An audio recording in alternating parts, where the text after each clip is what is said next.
بسم الله الرحمن الرحيم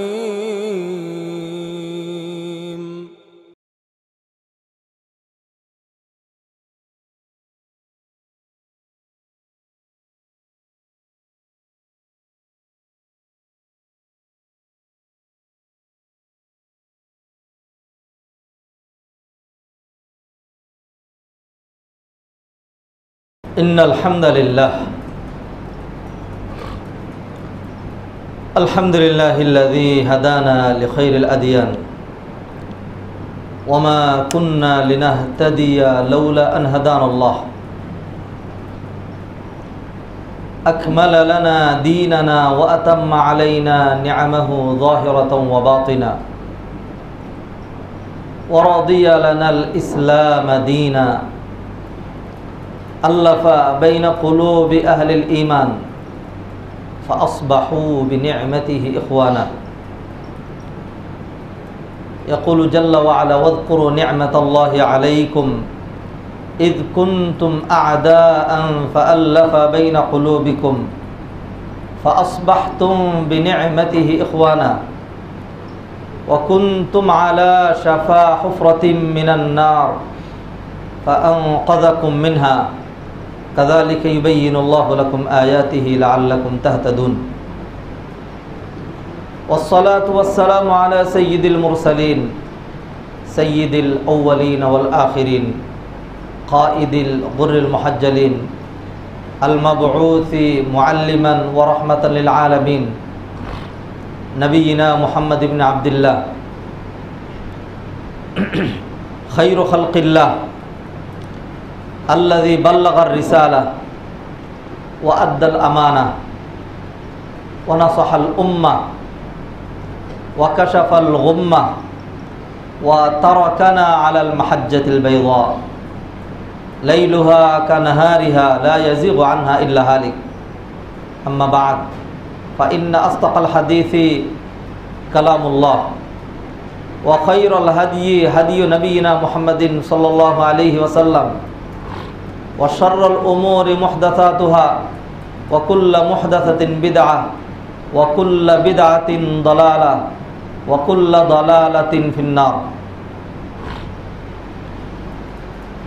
يا أيها الذين آمنوا اتقوا الله حق تقاته ولا تموتن إلا وأنتم مسلمون يا أيها الناس اتقوا ربكم الذي خلقكم من نفس واحدة وخلق منها زوجها وبث منهما رجالا كثيرا ونساء واتقوا الله الذي تساءلون به والأرحام إن الله كان عليكم رقيبا يا أيها الذين آمنوا اتقوا الله وقولوا قولا سديدا يصلح لكم أعمالكم ويغفر لكم ذنوبكم ومن يطع الله ورسوله فقد فاز فوزا عظيما ثم أما بعد أيها الإخوة الأفاضل اعلموا أن هذا اليوم يوم الجمعة يوم عظيم يوم العيد عيد الأسبوع للمسلمين شرع الله سبحانه وتعالى في هذا اليوم عبادة وصلاة مخصوصة ألا وهو صلاة الجمعة وقد وفقنا الله سبحانه وتعالى لنحضر الجمعة قبل حضور الإمام والنبي صلى الله عليه وسلم بشر للذين يحضرون في الجمعة في الساعة الأولى وفي الساعة الثانية وهكذا إلى الساعة الخامسة أيها الإخوة الأفاضل اعلموا أننا في شهر ذي القعدة الذي هو شهر بعده شهر ذي الحجة والله سبحانه وتعالى يقول في القرآن الكريم إن عدة الشهور عند الله 12 شهرا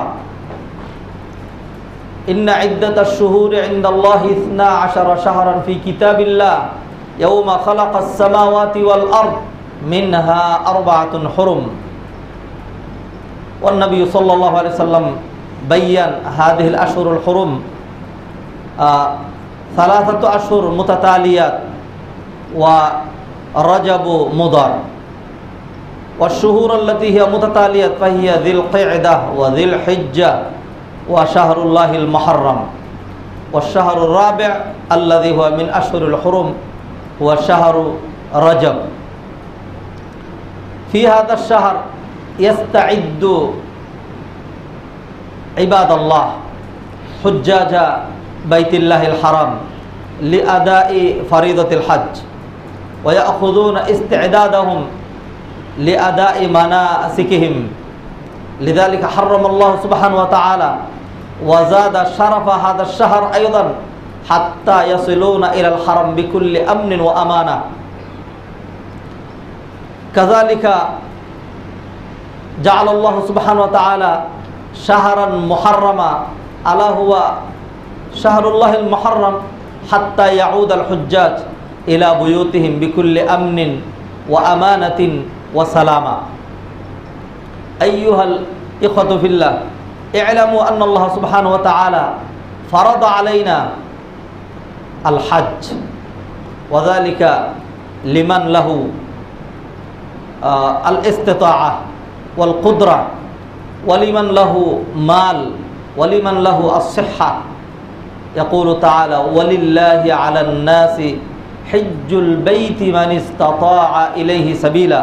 وعن أبي هريرة رضي الله تعالى عنه قال بني الإسلام على خمس شهادة أن لا إله إلا الله وأن محمد رسول الله وإقام الصلاة وإيتاء الزكاة وحج البيت وصوم رمضان متفق عليه. وعن أبي هريرة رضي الله تعالى عنه أيضا أن النبي صلى الله عليه وسلم يقول أن النبي صلى الله عليه وسلم خطبنا فقال أيها الناس إن الله فرض عليكم الحج فحجوا.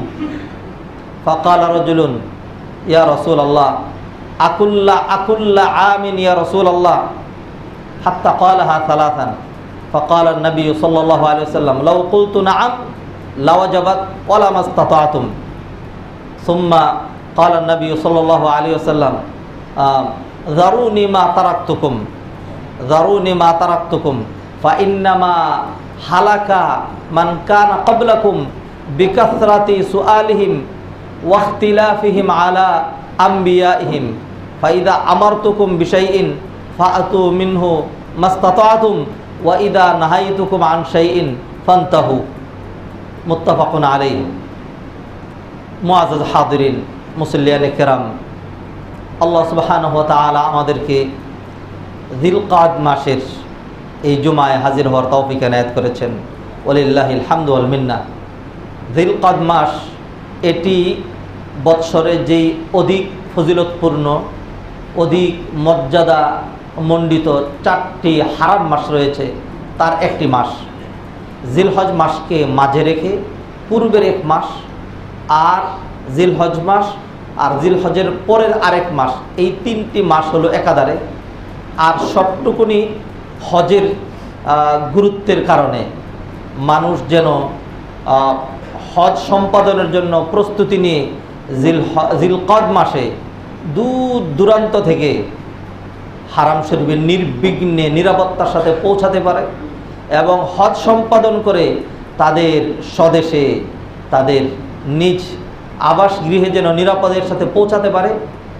এই জন্য আল্লাহ সুবহানাহু ওয়া তাআলা তিনটি মাসকে এমনভাবে হারাম করে দিয়েছেন যে জাহিলি যুগের লোকজন যারা আমাদের দিন ইসলামে প্রবর্তিত যেই বিধিবিধান এগুলো অনেকে হয়তো কবুল করেনি, মুসলমান হয়নি, কিন্তু এই ধরনের কিছু বিধিবিধান তারা পর্যন্ত সেই আদি যুগ থেকে পালন করে আসতো।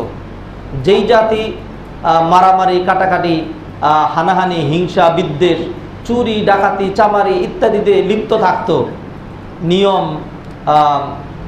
নীতি আদর্শ বলতে যাদের ছিল না তারাও হজকে মূল্যায়ন করে আল্লাহর ঘরকে কদর দিয়ে হাজিদেরকে নির্বিঘ্নে আসতে দিত এবং হাজিদেরকে নির্বিঘ্নে ফিরতে দিত, যেহেতু তারা জানতো যে এই মাসগুলিতে যুদ্ধ বিগ্রহ করা, কারো উপর অ্যাটাক করা, আক্রমণ করা এগুলো হারাম। এই হলো তিনটি মাস। আল্লাহ সুবহানাহু ওয়া তাআলা কোরআনে কারিমে বলছেন ইন্না ইদ্দাতাশ শুহুর ইনদাল্লাহি 12 শাহরা। কোরআনে কারিমে আল্লাহ সুবহানাহু ওয়া তাআলা জানিয়ে দিচ্ছেন সূরা তাওবার মধ্যে যে মাসের সংখ্যা যে 12টি, এটি কিন্তু মানুষ নির্ধারণ করেনি। আমরা হয়তো অনেকে মনে করতে পারি যে আমরা মাস নির্ধারণ করেছি, কেউ ইংরেজি মাস, কেউ বাংলা মাস, কেউ আরবি মাস, এইভাবে বিভিন্ন রকম বলে থাকে। তো যাই হোক, 1 নম্বর কথা হলো যে ইংরেজি কোনো মাস নেই। 2 নম্বর কথা হলো আরবিতেও কোনো মাস নেই। যে মাসগুলো আছে, একটা হলো খ্রিস্ট মাস, আর একটা অথবা আপনি চন্দ্র মাস আর সৌর মাস বলবেন, সূর্যের সাথে মিলিয়ে যেটাকে কাউন্ট করা হয়, এবং যেটির প্রচলিত গণনা বর্তমানে ঈসা আলাইহিস সালামের জন্ম থেকে ধরে যেই গণনাটা করা হয় খ্রিস্টাব্দ, আর যেটি চাঁদের সাথে মিলানো এবং যার বর্তমান প্রচলিত গণনাটা আমরা আল্লাহর রাসূল সাল্লাল্লাহু আলাইহি সাল্লামের হিজরি থেকে ধরেছি, এটা হলো চন্দ্রবর্ষ আর চন্দ্র মাস। আরেকটি হলো সৌরবর্ষ এবং সৌর মাস। যাই হোক, সৌর মাস বলি আর চন্দ্র মাস বলি, এই যে মাসের সংখ্যা যে 12টি, এগুলো কোনো দেশের, কোনো গোষ্ঠীর, কোনো জাতির, কোনো বিজ্ঞানী, কোনো পণ্ডিত, কোনো আলেম ওলামাদের আবিষ্কার নয়। এটি আল্লাহ সুবহানাহু ওয়া তাআলা আমাদের জন্য নির্ধারণ করে দিয়েছেন। কখন নির্ধারণ করেছেন? আল্লাহ বলছেন, ইন্না ইদ্দাতাশ শুহুর ইনদাল্লাহি 12 শাহরান ফি কিতাবিল্লাহ। আল্লাহর কিতাবে লেখা আছে। কখন? ইয়াউমা খালাকাস সামাওয়াতি ওয়াল আরদ, যেই দিন আল্লাহ সুবহানাহু ওয়া তাআলা আসমান জমিন সৃষ্টি করেছেন। আসমান জমিন সৃষ্টি হয়েছে লক্ষ লক্ষ বছর আগে। কতদিন আগে একেবারে হুবহু সেটি জানা আর হুবহু সেটি বলতে পারা, এর মধ্যে খুব বেশি খায়ের লুকায়িত নেই। অথবা যদি ওইভাবে জানার দরকার হতো, তাহলে আল্লাহ আমাদেরকে ওইভাবে জানিয়ে দিতেন। নবী আকরাম মুহাম্মদ রাসূলুল্লাহ সাল্লাল্লাহু আলাইহি ওয়াসাল্লাম সেগুলো বলতেন। যাই হোক, লক্ষ লক্ষ বৎসর পূর্বে যখন আসমান জমিন সৃষ্টি করা হয়েছে, তখন আল্লাহ সুবহানাহু ওয়া তাআলা নির্ধারণ করে রেখেছেন যে মাসের সংখ্যা হবে 12টি, আর এই 12টি মাসের মধ্যে 4টি মাস হবে অধিক মর্যাদামণ্ডিত অথবা হারাম মাস। যেমন আমরা মক্কার যে মসজিদ কাবা, বাইতুল্লাহ শরীফ, সেটাকে আমরা বলি হারাম শরীফ, হারাম। তা হারামের দুটো অর্থ রয়েছে, একটি হলো নিষিদ্ধ, আর একটা হলো আল মুআজ্জাজ ওয়াল মুকাররম, অর্থাৎ সম্মানিত। সম্মানিত আর হারামের এই অর্থটি ওই যে সম্মানিত এলাকা তার জন্য প্রযোজ্য, যেহেতু সকল অন্যায় অন্য জায়গায়, পাপের কাজ অন্য জায়গায় যেইভাবে নিষিদ্ধ, এইখানে এই স্থানে সেই কাজটি আরও দারুণভাবে প্রহিবিটেড, নিষিদ্ধ, এই জন্য ওটিকে হারাম শরীফ বলা হয়। যাই হোক, 4টি মাস হলো হারাম মাস, তার মধ্যে একটি রজব আর 3টি মাস একসাথে, জিলকদ, জিলহজ এবং মুহররম। আমরা জিলকদ মাসে অবস্থান করছি। এই মাসের পরের যে মাসটি, সেই মাসটি হলো জিলহজ মাস, সেই মাসটি হলো জিলহজ মাস। দুটো মাসের সাথে আল্লাহ সুবহানাহু ওয়া তাআলা আমাদের দুটো গুরুত্বপূর্ণ ইবাদতকে রিলেটেড করে দিয়েছেন। একটি হলো জিলহজ মাস, তার সাথে রিলেটেড বা সম্পৃক্ত হলো আমাদের গুরুত্বপূর্ণ একটি ইবাদত, গোলামি, দাসত্ব, জিহাদ, আরও যেভাবেই বলি না কেন, সেটি হলো হজ। আরেকটি হলো শাহরু রমাদান, রমাদান মাস। এই মাসের সাথে সম্পৃক্ত আমাদের গুরুত্বপূর্ণ যে ইবাদত, সেটি হলো পূর্ণ এক মাস সিয়াম সাধনা পালন করা। এছাড়া ইমানের জন্য নির্দিষ্ট কোনো মাস নেই, জাকাতের জন্য নির্দিষ্ট কোনো মাস নেই, আর সলাতের জন্য নির্দিষ্ট কোনো মাস নেই। দিন ইসলামের যে মৌলিক 5টি স্তম্ভ বা খুঁটি, তার মধ্যে দুটো জিনিসকে আল্লাহ সুবহানাহু ওয়া তাআলা দুটো মাসের সাথে সম্পৃক্ত করেছেন। একটি হলো সিয়াম, রমাদান মাসের সাথে সম্পৃক্ত, আর দ্বিতীয়টি হলো হজ, এটি জিলহজ মাসের সাথে সম্পৃক্ত। আজকে আমাকে বিষয় দেওয়া হয়েছে হজ কি ও কেন, এই পয়েন্টটিকে ঘিরেই আমরা আলোচনা করব। হতে পারে আমাদের মাঝে এখনও অনেক ভাই এমন রয়েছেন যারা হজে যাবেন, এখনও যাননি। আবার আমাদের মাঝে এমন অনেকে রয়েছেন যারা পূর্বে হজ সম্পাদন করেছেন। আর আমাদের মাঝে অসংখ্য এমন ভাই রয়েছেন যারা এবছর হয়তো হজে যাওয়ার প্রস্তুতি গ্রহণ করেননি, অতীতেও হজ করেননি। তো আমার আলোচনা এই জন্য হবে যাতে আমরা আজকেই ইনশাআল্লাহ হজের জন্য মানসিকভাবে প্রস্তুতি নিয়ে ফেলি। আল্লাহ যেন আমাদেরকে সবাইকে হজের তৌফিক এনায়েত করেন। মুআজ্জাজ হাদিরিন, আজকে হজকে কেন্দ্র করে আমরা আলোচনা করব। হজ কি এবং কেন, এটি হলো আমাদের আলোচ্য বিষয়। এক নম্বর কথা, হজ তো একটি ইবাদত, হজ একটি গোলামি, হজ একটি দাসত্ব। বরং হজ এমন এক ব্যতিক্রম ধর্মীয় ইবাদত, এইটা অন্য কোনো ইবাদতের সাথে মিল রাখে না। আপনি সিয়াম সাধনা, বাংলাদেশে যদি কেউ সিয়াম সাধনা পালন করে তাহলে তার সিয়াম শুদ্ধ।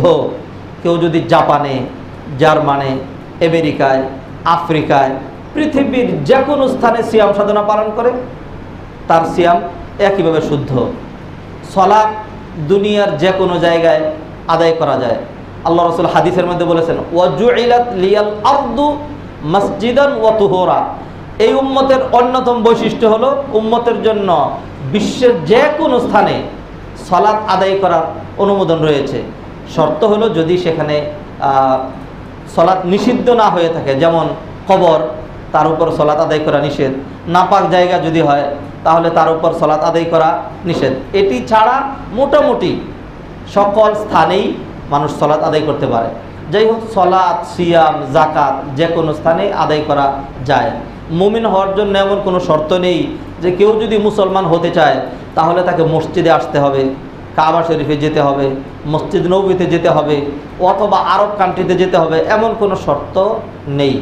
তবে হজ এমন এক ব্যতিক্রম ধর্মীয় ইবাদত, ব্যতিক্রম ধর্মীয় গোলামি। আপনি যে কোনোভাবে, যে কোনো পোশাকে, যে কোনো সময়ে, যে কোনো স্থানে আপনি যদি আদায় করেন তা আদায় হবে না। হজের জন্য আপনাকে কিছু নির্দিষ্ট কাজকর্ম, কিছু নির্দিষ্ট আনুষ্ঠানিকতা রয়েছে, সেগুলো আপনাকে ওই সময় মতো ওইভাবেই পালন করে আল্লাহ সুবহানাহু ওয়া তাআলার জন্য চরম এবং পরম গোলামি ও দাসত্বের পরাকাষ্ঠা প্রদর্শন করতে হবে। এই জন্য আল্লাহ সুবহানাহু ওয়া তাআলা বলে দিয়েছেন, ওয়ালিল্লাহি আলান নাস, একমাত্র আল্লাহর জন্যেই মানুষের উপর হজ ফরজ করা হয়েছে যাদের সাধ্য রয়েছে। অন্য আয়াতে আল্লাহ সুবহানাহু ওয়া তাআলা বলছেন, ওয়া আতিম্মু আল হাজ্জ ওয়াল উমরাতা লিল্লাহ, তোমরা হজ এবং উমরা এগুলোকে সম্পাদন করবে একমাত্র আল্লাহর জন্যে। মুআজ্জাজ হাদিরিন, মুসল্লিয়ানে কেরাম, কেউ যদি অসংখ্য টাকা খরচ করে, অনেক মেহনত করে যেই সৌদি আরবে গিয়ে আমরা হজ করি, সেই সৌদি আরবের রাজধানী রিয়াদে গিয়ে কেউ যদি হজ করে তাহলে তার হজ হবে না। কেউ যদি আমেরিকাতে গিয়ে হজ করে তাহলে তার হজ হবে না। কেউ যদি বাইতুল মুকাদ্দাসে গিয়ে হজ করে তাহলে তার হজ হবে না। কেউ যদি নবীর শহর আল মদিনাতুল মুনাওয়ারা সেখানে গিয়ে হজ কর্ম সম্পাদন করে তাহলে তার হজ হবে না। কেউ যদি জিলকদ মাসে গিয়ে হজ সম্পাদন করে তার হজ হবে না। কেউ যদি মুহররম মাসে গিয়ে হজ সম্পাদন করে তাহলে তার হজ হবে না। হজের জন্য নির্দিষ্ট সময়ে, নির্দিষ্ট অবস্থায়, নির্দিষ্ট পোশাকে, নির্দিষ্ট সকল গুণাগুণ মেনটেন করে একমাত্র আল্লাহ সুবহানাহু ওয়া তাআলা যেখানে যখন যেতে বলেছেন ওইখানে গিয়ে তার হজ আদায় করতে হবে।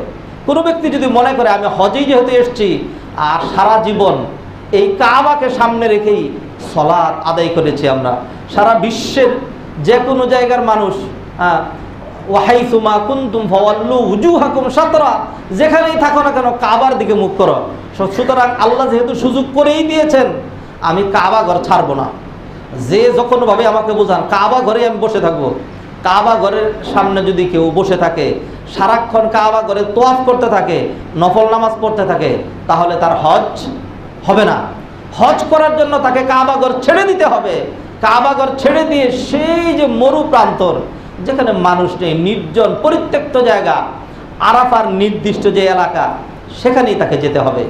মুজদালিফার সেই যে বালুকাময় মাঠ, সেখানেই তাকে রাত্রি যাপন করতে হবে। মিনার যেই বিস্তৃত প্রান্তর, যেখানে লক্ষ লক্ষ মানুষের জ্যাম তৈরি হচ্ছে, ভিড় হচ্ছে, সমস্যা হচ্ছে, সেখানেই তাকে থাকতে হবে। তাহলে হজ হজ দেখা যাচ্ছে এটি একটি ব্যতিক্রম ধর্মী ইবাদত।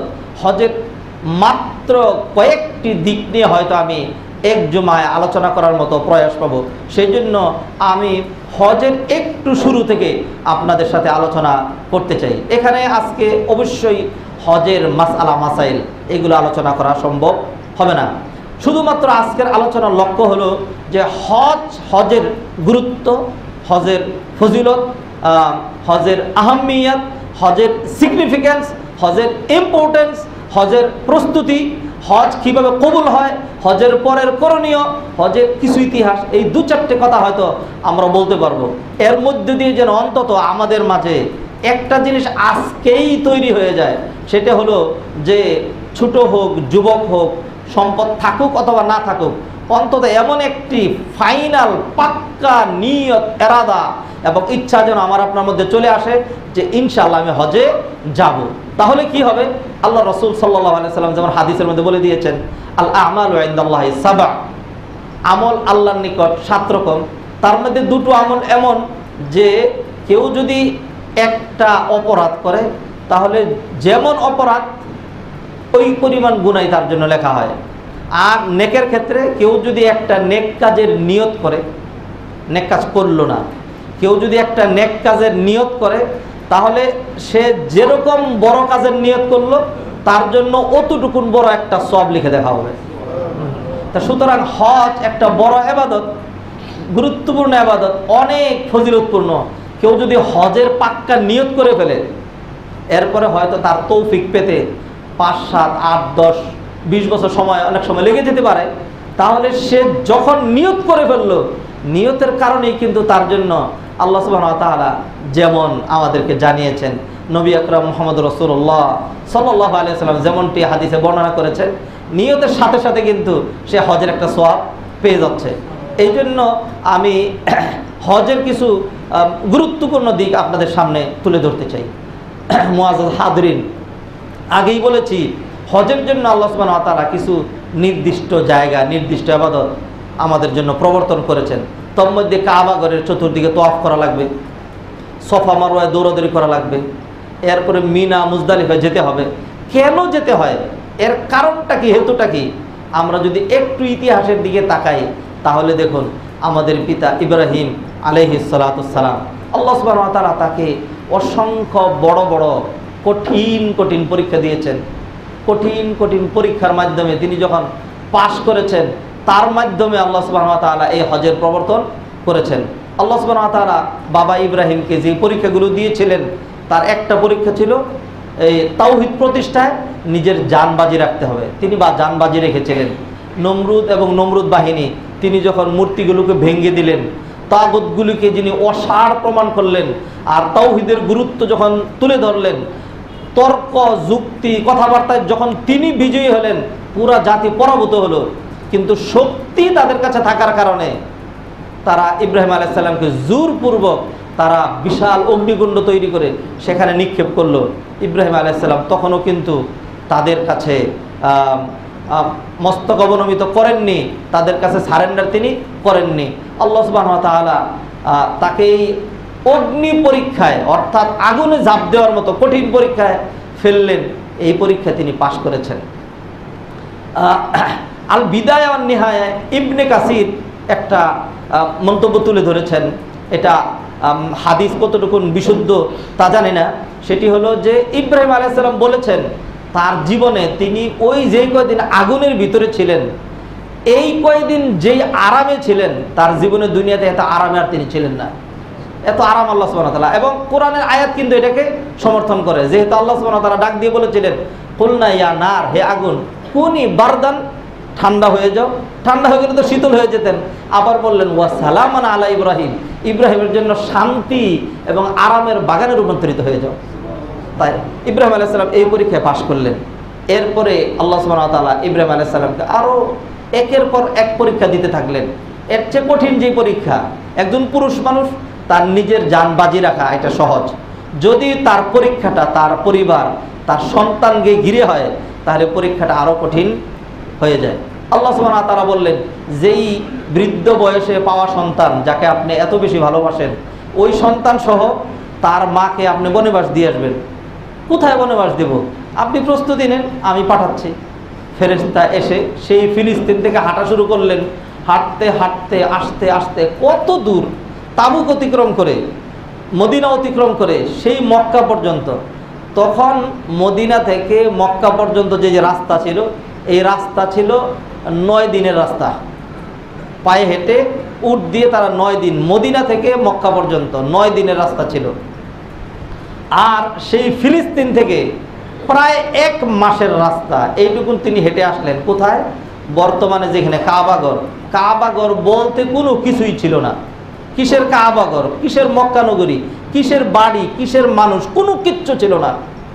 নূহ আলাইহিস সালাম যখন দোয়া করলেন, রব্বি লা তাযার আলাল আরদি মিনাল কাফিরিনা দাইয়ারা ইন্নাকা ইন তাযারহুম ইউদিল্লু ইবাদাক ওয়া লা ইয়ালিদু ইল্লা ফাজিরান কাফফারা। নূহ আলাইহিস সালাম দোয়া করলেন, আল্লাহ, কাফেরদের জন্য এত সুন্দর পৃথিবী টিকে রাখার দরকার নেই। আপনি যেহেতু ওহীর মাধ্যমে আমাকে জানিয়ে দিয়েছেন যে আর কেউ আমার প্রতি ঈমান আনবে না। সূরা হুদের মধ্যে আল্লাহ সুবহানাহু ওয়া তাআলা এই কথা জানিয়ে দিয়েছিলেন, ওয়া উহিয়া ইলা নূহিন আন্নাহু লা ইউমিনা মিন কওমিক ইল্লা মান ক্বাদ আমানা ফালা তাবতাইস বিমা কানু ইয়াফআলুন। নূহ আলাইহিস সালামকে ওহী প্রেরণ করা হলো, হে নূহ, আর কেউ কিন্তু ঈমান আনবে না। তো নূহ আলাইহিস সালাম বদ্ধ করে ফেললেন, আল্লাহ সুবহানাহু ওয়া তাআলা দোয়া কবুল করে ফেললেন। এরপরে আল্লাহ সুবহানাহু ওয়া তাআলা যখন মহাপ্লাবন দিলেন, তাই প্লাবনের তুড়ে যাবতীয় যা কিছু ছিল, কাবাগরের দেয়াল সহ যাবতীয় সব কিছু ভেঙে মিসমার হয়ে বালুর যেই ঢল গিয়েছে, এই বালুর বিশাল আস্তরণের নিচে কাবাগর পড়ে গিয়েছে। দুনিয়ার কোনো মানুষ জানে না। নূহ আলাইহিস সালামের কিস্তির উপরে যেই কজন মানুষ ছিল, এরাই শুধু বেঁচে আছে। যদি পাহাড়ের উপর তারা নামলো, সেইখান থেকে যেই কজন মানুষ নূহ আলাইহিস সালামের কিস্তির উপরে ছিল, নৌকার উপরে, এদের থেকেই। সুতরাং আমরা যদি বলি আমরা নূহ পরিবারের লোক, একটু ভুল হবে না? অবশ্যই আমরা নূহ আলাইহিস সালামের পরিবারের লোক, সেইখান থেকেই আমরা আদম পরিবারের লোক, ভুল হবে না? যাই হোক, নূহ আলাইহিস সালামের কিস্তিতে যারা ছিলেন তাদেরকে রেখে বাকি সবাইকে আল্লাহ তাআলা দুনিয়া থেকে আযাব দিয়ে, গজব দিয়ে তাদেরকে ধ্বংস করে দিলেন। তো এর মধ্যে যখন ওই মহাপ্লাবনের তুড়ে কাবাগরের দেয়াল ভেঙে বালুর আস্তরণের নিচে পড়ে গিয়েছে, এটা আল্লাহ সুবহানাহু ওয়া তাআলা তিনিই জানেন, আর কেউ জানে না। আল্লাহ সুবহানাহু ওয়া তাআলা নূহ আলাইহিস সালামের মাধ্যমে, তখন এত মানুষও হয়নি আর এই কাজটি তখনও করা হয়নি। এরপরে যেতে যেতে যখন ইব্রাহিম আলাইহিস সালামের যুগ আসলো, আল্লাহ সুবহানাহু ওয়া তাআলা চাইলেন এই ঘরটিকে আবার নির্মাণ করবেন, আবারও এখানে মানুষ আসবে, এবং এটি হবে আমাদের কিবলা, এবং এটি হবে আমাদের হজের স্থান। আল্লাহ সুবহানাহু ওয়া তাআলা ইব্রাহিম আলাইহিস সালামকে বললেন, আপনি একটা কাজ করেন, আপনার কুলের দুগ্ধপায়ী সন্তান এবং আপনার স্ত্রী তাকে বনবাস দিয়ে আসেন। ইব্রাহিম আলাইহিস সালাম রওনা করলেন। যখন একদম কাবাগর যেখানে, এর পার্শ্বে যেখানে জমজম কুয়া রয়েছে, এখানে চলে আসলেন, বললেন হ্যাঁ এইখানে রাখেন। এখন যারা আপনারা হজে যান, হজে গিয়েছেন, এখন তো সুরম্য অট্টালিকা ছাড়া, গগনচুম্বী ভবন ছাড়া পাহাড় পর্বত কমই দেখা যায় মক্কার ধারে কাছে। পাহাড় দেখতে হলে ওই মিনা, মুজদালিফা, তারপরে হলো আরাফা, মক্কার বাহিরে যেরকম পাহাড় দেখতে পাচ্ছেন, কাবা গড়টাও ঠিক চতুর্দিকে এরকম পাহাড় আর পাহাড় ছিল, পাহাড় আর পাহাড় ছিল। আমাদের এই স্বল্প সময়ে যেই পাহাড় নিধন দেখেছি, যদি এর ধারা আরো যৎসমানে করে কমিয়েও যদি দেই, যাররা পরিমাণে যদি অ্যালাউ করি অতীতের সময়গুলোতে, তবুও তো ধরাচরে বহু পাহাড় ছিল, বহু পাহাড় ছিল। যাই হোক, ইব্রাহিম আলাইহিস সালাম এখানে তাদেরকে রেখে যখন তিনি চলে যাচ্ছেন, হাজেরা আলাইহিস সালাম দেখলেন অল্প কিছু খেজুর, অল্প একটু পানি, কোনো মানুষ নাই, প্রচণ্ড খরতাপ। কি অবস্থা হবে? জিজ্ঞেস করলেন, ইব্রাহিম, আপনি আমাদেরকে রেখে চলে যাচ্ছেন, মায়া হচ্ছে না? কষ্ট লাগতেছে না? কি খাবো, কিভাবে থাকবো? কোনো কথার উত্তর তিনি দিচ্ছেন না, সিংহ পুরুষ। এরপরে যখন কোনোভাবেই ইব্রাহিমের মুখ খোলা যাচ্ছে না, তখন হাজেরা আলাইহিস সালাম বললেন, আপনি যা আমাদেরকে এখানে রেখে যাচ্ছেন, এটা কি আপনার কোনো সিদ্ধান্ত নাকি মাওলা রব্বুল আলামিনের নির্দেশ? তখন ইব্রাহিম আলাইহিস সালাম বললেন যে এটা আল্লাহর নির্দেশ। হাজেরা আলাইহিস সালাম বললেন, ইযান লা ইউদাইয়ুনা আও লা ইউদাইয়ুনা, যদি এটা আল্লাহর নির্দেশ হয়ে থাকে তাহলে অবশ্যই আল্লাহ সুবহানাহু ওয়া তাআলা তিনি তো আছেন, আপনি চলে যাবেন, আল্লাহ আমাদের ক্ষতি করবেন না। আল্লাহু আকবার। এই যেমন এক ভরসা করেছিলেন, এমন এক কুরবানি দিয়েছিলেন। হাজিরা হজ করতে যাবে আর হাজেরা আলাইহিস সালামের ইতিহাস স্মরণ করবে না, হাজেরা যা করেছিল তা করবে না, ইসমাইল যা করেছিল তা করবে না, ইব্রাহিম আলাইহিস সালাম যা করেছিল তা করবে না, সেইগুলি না করলে তো তার হজই হবে না। হজ মানেই তো সেই আদর্শের অনুসরণ। আল্লাহু আকবার, আল্লাহু আকবার। ইব্রাহিম আলাইহিস সালাম চলে গেলেন, হাজেরা আলাইহিস সালাম এখানে থাকলেন। এরপরে কিছুক্ষণ পরে পানি শেষ, খেজুর শেষ। এখন কি করবেন তিনি? আয় হায়, সন্তানের অকল্যাণ চিন্তা করে পানির জন্য একজন মা পাগল পারা হয়ে গেলেন। কোথাও পানি টানি নাই, দেখলেন আশেপাশে তালাশ করলেন, নাই। তো কাছেই যেই পাহাড়টা আছে সেটাতে গিয়ে দেখি পাহাড়ের উপরে উঠলে তো দূরে দেখা যাবে, দেখি না কোনো মানুষ আছে কিনা, দেখি না পানির কোনো ব্যবস্থা করা যায় কিনা। সফা পাহাড়ের উপরে ডাক দিলেন, ওনার আওয়াজগুলো ধ্বনিত প্রতিধ্বনিত হয়ে পাহাড়ের মাঝে মিশে গেল। মানুষ নাই, বাড়ি নেই, ঘর নাই। কিসের মক্কা নগরী? মক্কা মানে নামে শুধু মক্কা আছে, কিন্তু কোনো ঘর বাড়ি মানুষ কেউই নেই। দৌড়ে আবার গেলেন, রওনা দিলেন। মাঝখানে নিচু উপত্যকা ছিল, সেখানে গেলে আর বাচ্চাটাকে দেখতেন না, দিলেন দৌড়, গেলেন মারওয়া পাহাড়ে। এরপরে আবার সেখানে গিয়ে একই কাজ করলেন, পাইলেন না, 7 বার ঘুরলেন এরকম। আল্লাহ সুবহানাহু ওয়া তাআলা অবশেষে যাই হোক জমজম কুয়া, যেভাবে ইসমাইল আলাইহিস সালাম পা দিয়ে এরকম ঘষা দিচ্ছিলেন, এইখানে ফেরেশতা একজন আসলেন, এসেই ইসমাইল আলাইহিস সালাম পা ধরে ঘষা একটা মারলেন, অথবা তার ডানা দিয়ে এখানে বাড়ি দিয়ে ইসমাইল আলাইহিস সালাম যেখানে বসা ছিলেন সেখান থেকে পানি বের করে দিলেন। আল্লাহু আকবার। এমন পানি যে এই মরুভূমির ভিতর থেকে, এই পাথরের ভিতর থেকে পানি বেরিয়ে আসবে, এটা কল্পনাই করা যায় না। ধারে কাছে পানির কোনো লেয়ারই নেই। আর পানি যেটি হয়, আমি নিজে সৌদি আরবে বিভিন্ন জায়গায় থাকার কারণে, সেখানে পড়াশোনা করার কারণে অভিজ্ঞতা থেকে যা দেখেছি সেটা হলো, পানি যেগুলো ডিপ মেশিনে উঠায়, খেজুর বাগানে দেয়, ওই পানি মুখে দিলে জিহ্বা মুখ আড়ষ্ট হয়ে আসে। এমন পানি তো একটা হলো লবণাক্ত যদি হয়, সমুদ্রের পানির মধ্যে একটা স্বাদ আছে, কিন্তু ওই পানির মধ্যে কোনো স্বাদ নেই, এমন পানি। আর আল্লাহ সুবহানাহু ওয়া তাআলা যেই পানির ব্যবস্থা করে দিলেন, এটা হলো জমজম। আল্লাহু আকবার। জমজমের পানি, খাদ্য প্রাণ রয়েছে, পানি কমে না। লক্ষ লক্ষ মানুষ প্রতিনিয়ত পান করছে, দেশে নিয়ে যাচ্ছে, সারা বিশ্বের মানুষকে আল্লাহ সুবহানাহু ওয়া তাআলা এমন এক কুয়ার পানি সারা বিশ্বের মানুষকে খাওয়াচ্ছেন। দ্বিতীয়ত আর কোনো কুয়া এরকম নেই। যাই হোক, এইভাবে পানির যখন সন্ধান পাওয়া গেল, পানি দেখে পাখি উঠতে শুরু করলো। এই পাখি দেখে বণিক দল, যেটা মক্কাকে বাম পার্শ্বে রেখে আরো বহু দূর দিয়ে ইয়ামানে চলে যেত আর সিরিয়ায় চলে যেত, তারা দেখলো এখানে পাখি উঠতেছে। এই পাখি যেখানে উড়ে সেখানে তো পানি থাকে, এই পাখি এখানে কোত্থেকে আসলো? আমরা বহুবার গিয়েছি, এই ধারে কাছে কোথাও পানির ব্যবস্থা নেই, আমাদের পানির প্রয়োজন। পাখি যেহেতু আছে, নিশ্চিত পানি এখানে আছে। আসলো, এসে দেখে ঠিকই মিষ্টি পানি আছে। একজন রমণী একটা বাচ্চা নিয়ে বসে আছে, এসে খুব সবিনয়ে কদর দিয়ে বলল যে, আহা, এখানে পানি কি, পানি পান করা যায়? বললো যে একটু খেয়েই দেখো না কেমন মজা। আসলে তো জমজমের পানি, এটার স্বাদ আল্লাহর দেয়া স্বাদ। তো তারা পান করে দেখলো যে আমাদের জীবনে যত মিষ্টি পানি পান করেছি জমজমের পানির সাথে নেভার বি কম্পেয়ার, তুলনা হইতেই পারে না। তাহলে একটা কাজ করো, আমাদেরকে একটু পানি দাও, আমরা ফিরে নিব না, খানা আছে, তোমাকে খানা দিচ্ছি। আর তুমি যদি অনুমতি দাও তাহলে আমরা অন্যান্য কাফেলাদেরকে বলবো এখানে মিষ্টি পানি আছে, তারা এখানে আসবে।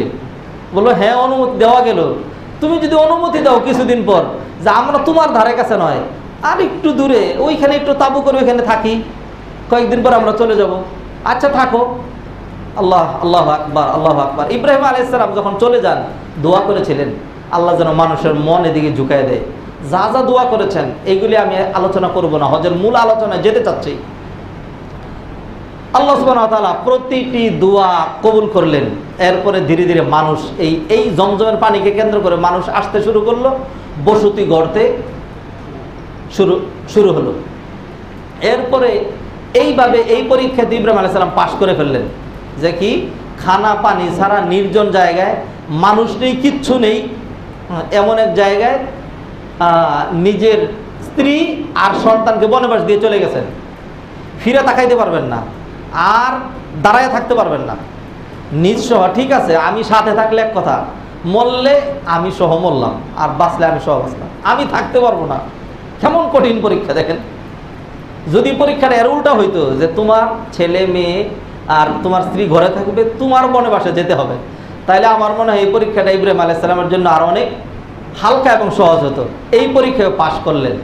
পাশ করার পরে এই ছেলে যখন আরেকটু বড় হলো, ফালাম্মা বালাগা মাহুস সায়া قال يا بني إني أرى في المنام أني أذبحك فانظر ماذا ترى قال يا أبت افعل ما تؤمر ستجدني إن شاء الله من الصابرين। আল্লাহ এবার আরেক পরীক্ষা দিলেন যে ইব্রাহিম ওই যেই ছেলে বনবাস দিয়ে দিয়েছিলেন, ছেলে তখন বড় হয়ে গেছে, এখন আপনার কাজ হলো স্বহস্তে নিজের ছুরি দিয়ে তাকে জবাই করতে হবে। আপনারা কোরবানির সামনে আসছে, এই ইতিহাস শুনবেন, আমি লম্বা করব না। ইব্রাহিম আলাইহিস সালাম এই পরীক্ষাতেও পাশ করলেন। ইব্রাহিম আলাইহিস সালাম এই পরীক্ষাতেও পাশ করলেন। হাজেরা আলাইহিস সালাম দেখেন কেমন রমণী ছিলেন। আল্লাহ কেন তার আদর্শকে আমাদের জন্য ইবাদত বানিয়ে দেবেন না? আপনি দেখেন হাজেরা আলাইহিস সালাম তখন যদি এই কাজটা করতেন, খালি এই কাজটা, যে এই লোকেরা এই বুড়ো পাগল হয়েছে, একে ধরো, আমাকে আর বাচ্চাকে বনবাস দিয়ে গেছে, খানা পেনে কিচ্ছু দেয় নাই, কত কষ্ট করে ছেলেটাকে বড় করেছি, আর এখন যখন সন্তান আমার একটু বড় হয়েছে, আমার দুঃখ দুর্দশা যখন একটু লাঘব হতে চলেছে, এখন বুড়ো আসছে একে জবাই করার জন্য। দুনিয়ার কোন ইতিহাসে তোমরা শুনেছো পিতা তার সন্তানকে জবাই করে? ধরো বুড়োকে। তাহলে মানুষজন কিন্তু হাজেরার কথা শুনতো, তার কাছ থেকে তো পানি নেই, এই পানির মালিক তো হাজেরা। হাজেরা আলাইহিস সালাম সাজিয়ে দিলেন, ইসমাইল আলাইহিস সালাম নিজেও প্রস্তুতি নিলেন, ইব্রাহিম আলাইহিস সালাম প্রাণান্তকর চেষ্টা করলেন। এটা আপনারা লম্বা ইতিহাসে শুনবেন। আল্লাহ সুবহানাহু ওয়া তাআলা এটা চান নাই। কারণ হলো কি, আল্লাহ যেমনে যা বলেন এটা আমি আর আপনি শুধুমাত্র বাইলট করি, উল্টাপাল্টা করি। অন্য কোনো কিছু আপনি যাকে জড় পদার্থ মনে করেন, আপনার দৃষ্টিতে জড়, আসলে কিন্তু ওইটারও প্রাণ আছে আল্লাহর কথা শুনে। পানি আল্লাহর কথা শুনে। আগুন, আগুন তো এটা তো পরীক্ষিত। আগুন ইব্রাহিমকে জ্বালায় নাই, পানি মুসাকে ডুবায় নাই, এটা কিন্তু পরীক্ষিত। তাহলে ছুরি কি করে ইসমাইলকে কেটে ফেলবে যদি আল্লাহ সুবহানাহু ওয়া তাআলা অর্ডার না দেন? আল্লাহু আকবার। চেষ্টা করলেন ইব্রাহিম আলাইহিস সালাম প্রাণান্তকর, কিন্তু পারলেন না।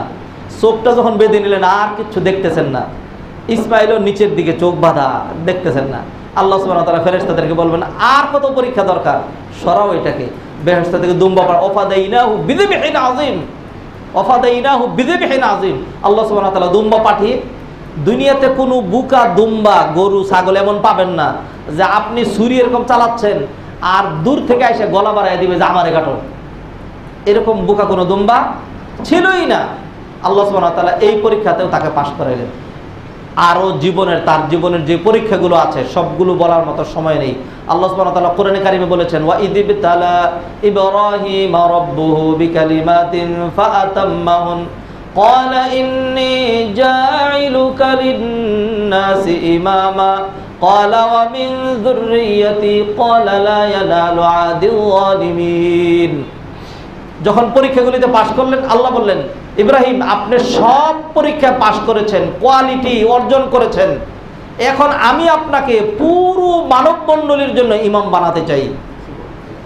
আল্লাহ সুবহানাহু ওয়া তাআলা তাকে ইমাম বানাইলেন। এরপরে ওই যেই ছেলে নিজের জান ধরে দিয়েছে, এত গুরুত্বপূর্ণ কাজ করেছে, আল্লাহ সুবহানাহু ওয়া তাআলা এতক্ষণে তার যে আসল প্ল্যান সেটি প্রকাশ করলেন। ইব্রাহিম আপনার ছেলেকে, আপনার স্ত্রীকে যেখানে বনবাস দেওয়ানো হয়েছে, এত পরীক্ষা যে নেওয়া হয়েছে একটা গুরুত্বপূর্ণ কাজ সম্পাদন করার জন্য, আপনারা যেহেতু এত পরীক্ষা পাশ করলেন, যারা এরকম পরীক্ষায় পাশ করে তাদেরকে দিয়ে গুরুত্বপূর্ণ কাজ করাইতে হয়। আল্লাহ এবার দায়িত্ব দিলেন যে কি করেন, আপনি আপনার ছেলেকে সাথে নিয়ে আমার ঘর নির্মাণ করেন, আমার কাবা ঘর নির্মাণ করেন, মানুষ এখানে আসবে। কোথায় কাবা ঘর? পুনর্নির্মাণ। বললো যে আপনি যেখানে দাঁড়ানো আছেন এখান থেকে সরেন, এদিকে যান, ওইদিকে যান, বালু সরান। যখন বালু সরালেন তখন দিব্যি দেখতে পেলেন ওই কাবা ঘর, আগের যে কাবা ঘরের দেয়াল, সেই দেয়ালের যে ফাউন্ডেশন মাটির মধ্যে সেটি আছে। এই জন্য ইব্রাহিম আলাইহিস সালামকে নতুন করে কাবা ঘর বানানোর কথা বলা হয় নাই, যেটা বলা হয়েছে কোরআনে আয়াতে, ওয়া ইয ইয়ারফাউ, যখন তিনি ভিত্তিটাকে উঁচু করছিলেন, وإذ يرفع إبراهيم القواعد من البيت وإسماعيل ربنا تقبل منا إنك أنت السميع العليم। ইব্রাহিম আলাইহিস সালাম, ইসমাইল আলাইহিস সালাম কাবাঘর নির্মাণ করলেন, দোয়া করলেন, আল্লাহ সুবহানাহু ওয়া তাআলা দোয়াগুলো কবুল করলেন। এই পর্যন্ত যেই কথাগুলো বলেছি এইগুলো হলো 1 বছরের কথা, কয়েক মিনিটে আমি আলোচনা করেছি। সেই হিসাবে কোথাও থেকে মাথা কেটে ফেলেছি, কোথা থেকে পা কেটে ফেলেছি, কোথা থেকে হাত কেটে ফেলে দিয়েছি। সুতরাং পুরোটা বোঝার মতো হয় নাই, বোধগম্য হয় নাই কিছু কথা। এরপর থেকে যে কথাগুলো আমি বলতে চাই, যখন কাবাঘর নির্মাণ হয়ে গেল, এইবার আল্লাহ সুবহানাহু ওয়া তাআলা বললেন এই কাবাঘর শুধুমাত্র নির্মাণ করেছি কয়েকজন আপনারা এখানে নামাজ পড়বেন, এটাকে সামনে রাখবেন এই জন্য নয়, বরং আপনি এখন একটা কি কাজ করেন যে এই কাবাঘর হবে সকল মানুষের কিবলা, এবং এই কাবার প্রান্তরে ছুটে আসবে সারা বিশ্ব থেকে সকল মানুষ। সেই জন্য তাদেরকে তো দাওয়াত দিতে হবে। আপনি দাওয়াত দেন, কিসের দাওয়াত? আজান দেন। আপনি আজান, কিছুক্ষণ আগে সলাতুল জুমার আজান হলো, এরপরে কিছুক্ষণ পরে সলাতুল আসরের আজান হবে, তারপরে জানাজার আজান হয় নাকি?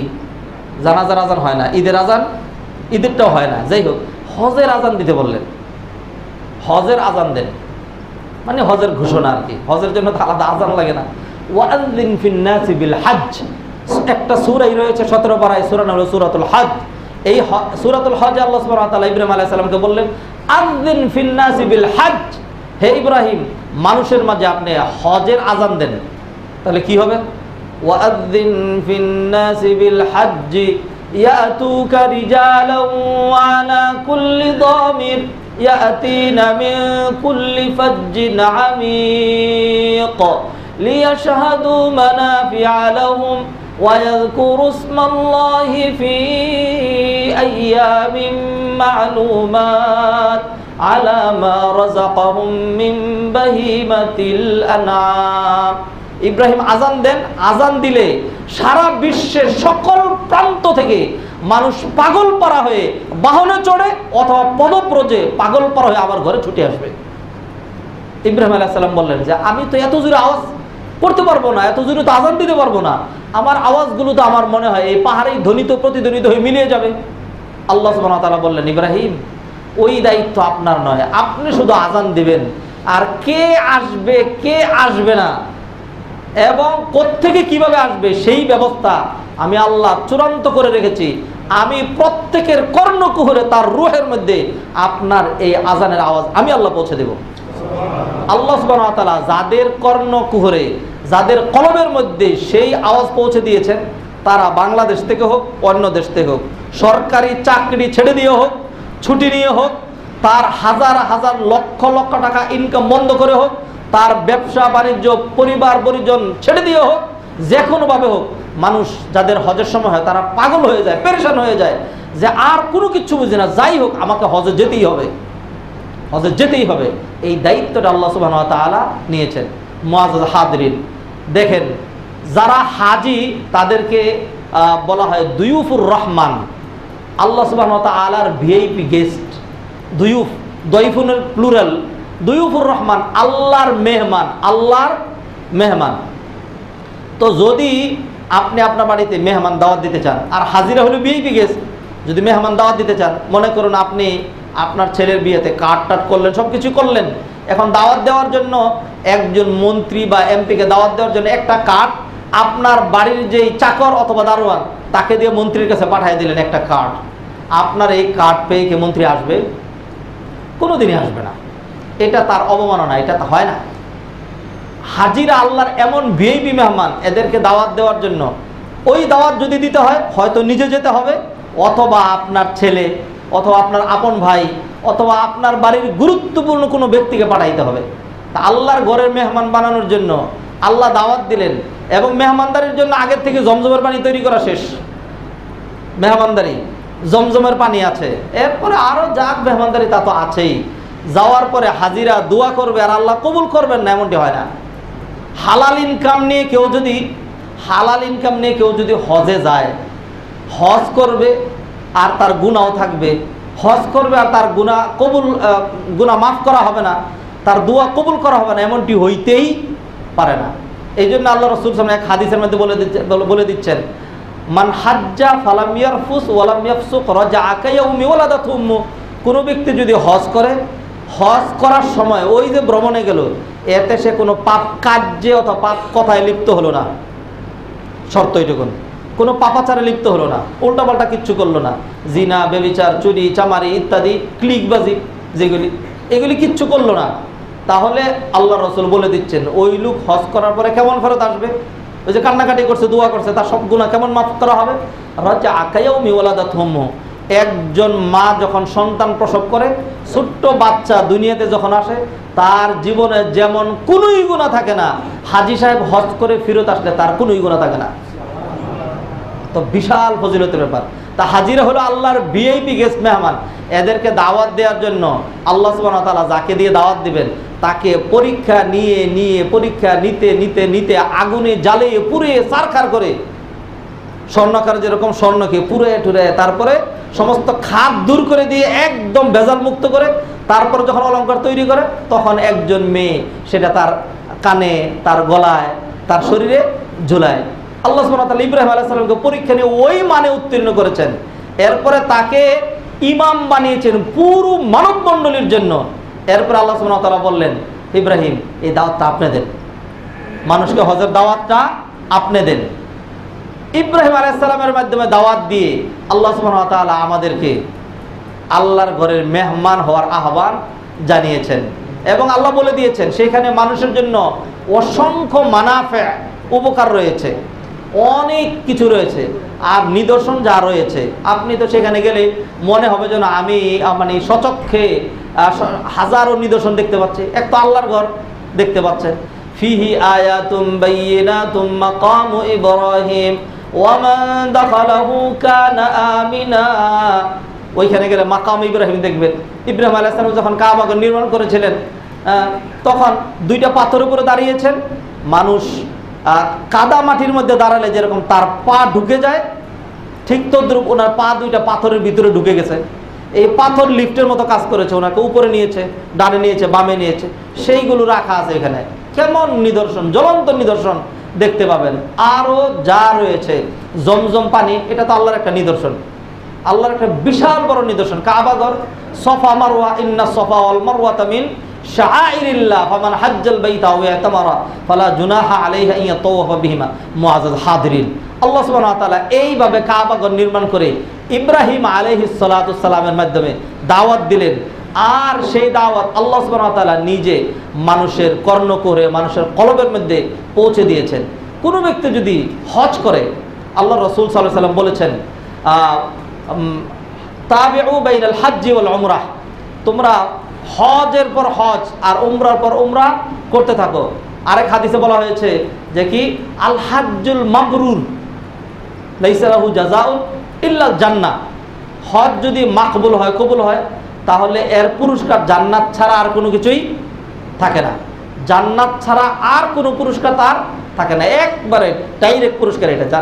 হজ কবুল হয়ে গেছে, তার মানে হলো এই লোক জান্নাতে যাবে। আল্লাহু আকবার। হজ কবুল হয়ে গেল মানে সে জান্নাতে যাবে। এখন হজ আল্লাহ কবুল করার জন্য একদম রেডি, কবুল করাবো কিনা এখন সেটা হলো আমাদের বিষয়।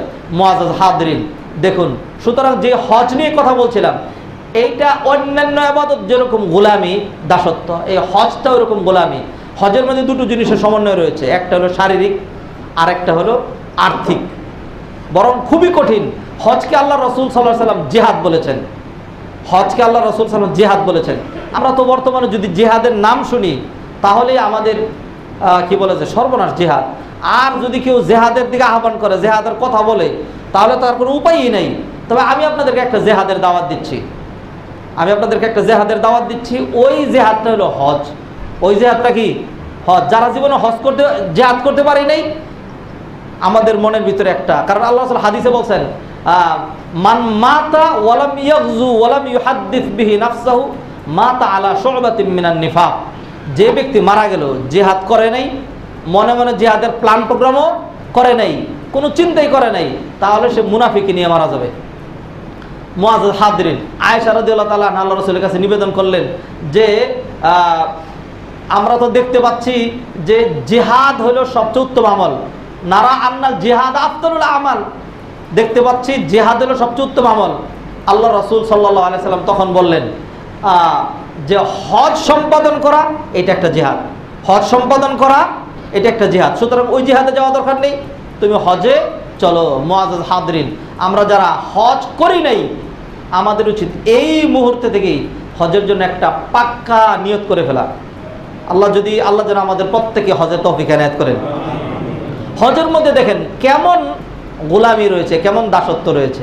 একজন বান্দার কৃতিত্বই হলো সে যদি নিজেকে এটা প্রমাণ করতে পারে যে আমি আল্লাহর গোলাম, আল্লাহর বান্দা, এটা হলো সবচেয়ে বড় মর্যাদা।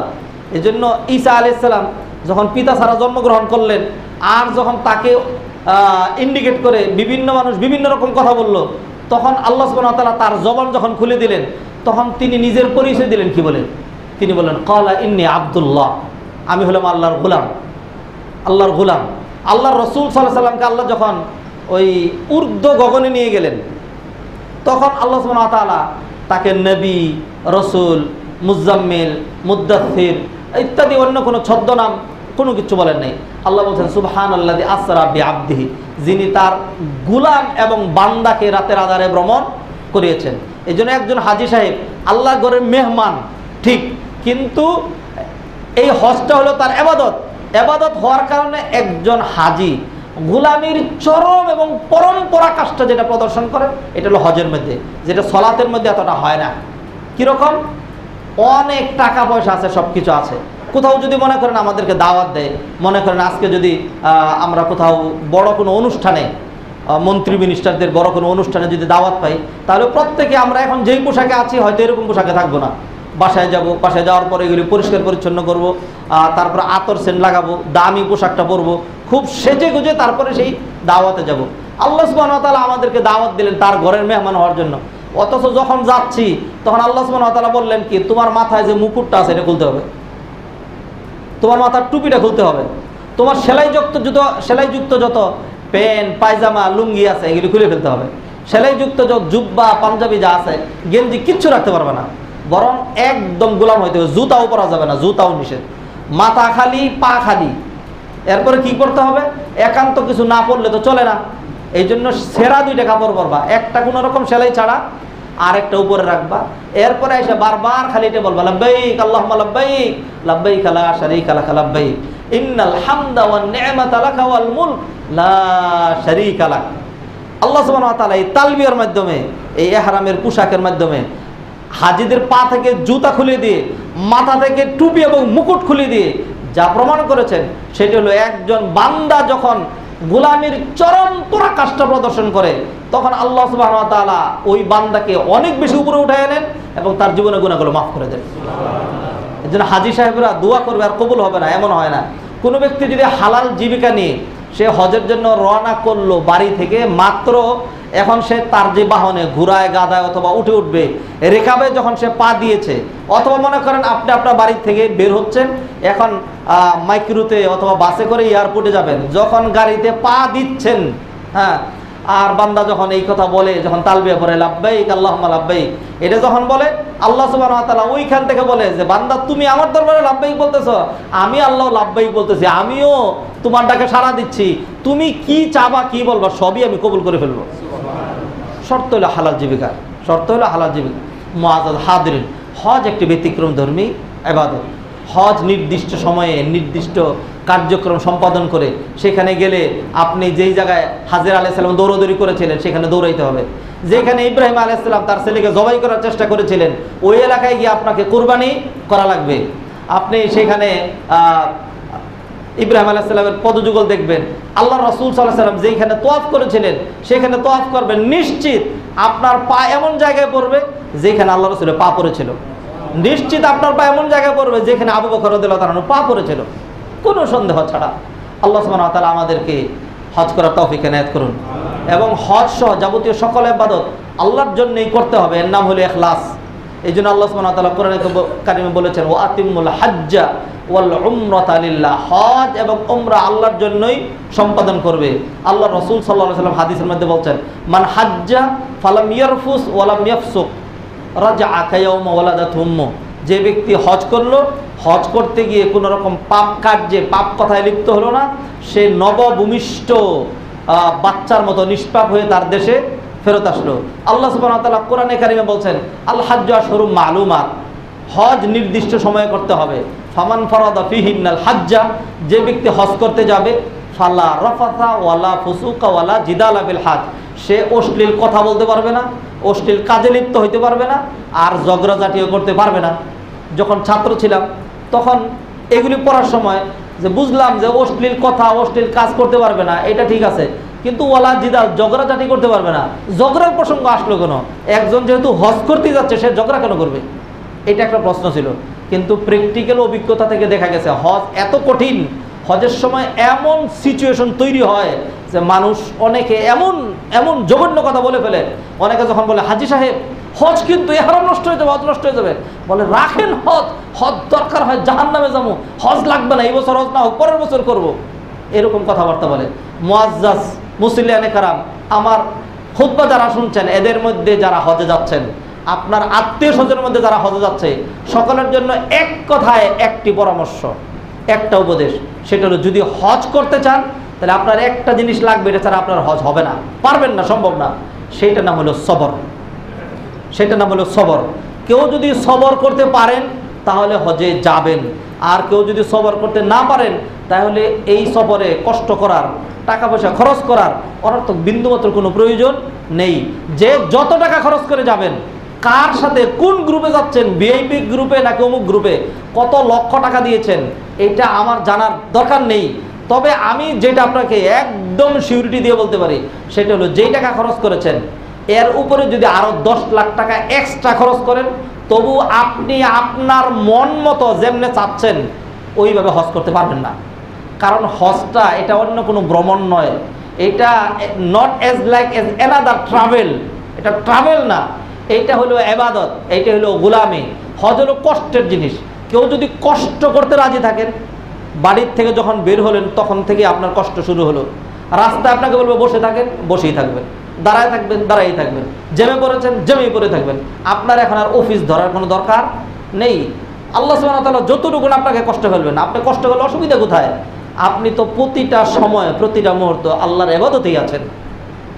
এই জন্য খুব মনোযোগ সহকারে এই কথাটা শুনেন। সেটা হলো, যারাই হজে যাচ্ছেন, আপনার আত্মীয় স্বজন যারা যাচ্ছেন, প্রত্যেককে একটা উপদেশ দিবেন, সেটা হলো খুবই সবর করা লাগবে। আরেকটা জিনিস, দ্বিতীয় উপদেশ, জবানটাকে হেফাজত করা লাগবে। জবানটাকে, আমরা যেই বাংলাদেশে জন্মগ্রহণ করেছি, এই বাংলাদেশের একদম নিম্ন লেভেল থেকে শুরু করে উঁচু লেভেল পর্যন্ত সকল মানুষ রাজনৈতিক লিডার, সবাই রাজনৈতিক লিডার, সবাই রাজনীতি বুঝে।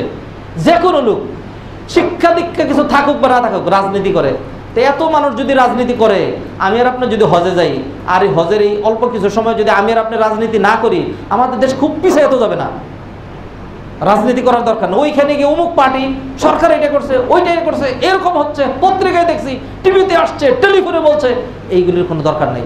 জবানটাকে একদম হেফাজত, যদি জবানটাকে হেফাজত করতে পারি, যদি সবর করতে পারি, যৎসামান্য কিছু গুণাগুণ যদি আমরা অর্জন করতে পারি, তাহলে হজ কবুল হয়ে যাবে ইনশাল্লাহ। আর যদি হজ কবুল হয়ে যায় তাহলে তো কপাল খুলেই গেল, জান্নাত ছাড়া আর কোনো প্রতিদান নাই। আল্লাহ সুবহানাহু ওয়া তাআলা আমাদের সবাইকে যেমনিভাবে হজ করলে সমস্ত গুনাহ মাফ হয়ে যায়, সেইভাবে হজ করার তৌফিক এনায়েত করুন। যেই হজের প্রতিদান জান্নাত ছাড়া আর কিচ্ছু নেই, ওই রকম হজ্জে মাবরুর করার তৌফিক এনায়েত করুন। আমরা যারা হজ করেছি, আমাদেরকে আল্লাহ সুবহানাহু ওয়া তাআলা আবারও হজে যাওয়ার তৌফিক এনায়েত করুন। আমরা যারা হজ করিনি, আল্লাহ সুবহানাহু ওয়া তাআলা আমাদেরকে এখনই হজের পাক্কা নিয়ত করার তৌফিক এনায়েত করুন। আল্লাহ সুবহানাহু ওয়া তাআলা সামনের বছরগুলোতে আমাদের জন্য যেন হজ সহজ করে দেন। যারা হজে গিয়েছেন, যারা যাচ্ছেন, যারা যাবেন, আল্লাহ সবাইকে যেন মাকবুল হজ করার তৌফিক এনায়েত করেন। আল্লাহ সুবহানাহু ওয়া তাআলা সকল হাজিদের জন্য তাদের যাবতীয় কর্মকাণ্ড সহজ করে দেন। আল্লাহ সুবহানাহু ওয়া তাআলা আমাদের জীবনের সমস্ত গুনাহগুলো মাফ করে দেন। আমাদের জন্য, আমাদের দেশের জন্য, সকলের জন্য শান্তি, শৃঙ্খলা, উন্নতি, অগ্রগতি এবং নেকের ফয়সালা করেন। আকুলু কওলি হাযা ওয়া আস্তাগফিরুল্লাহ লি ওয়া লাকুম ওয়া লিসাইরিল মুসলিমিন ফাস্তাগফিরু ইন্নাহু হুয়াল গফুরুর রহিম।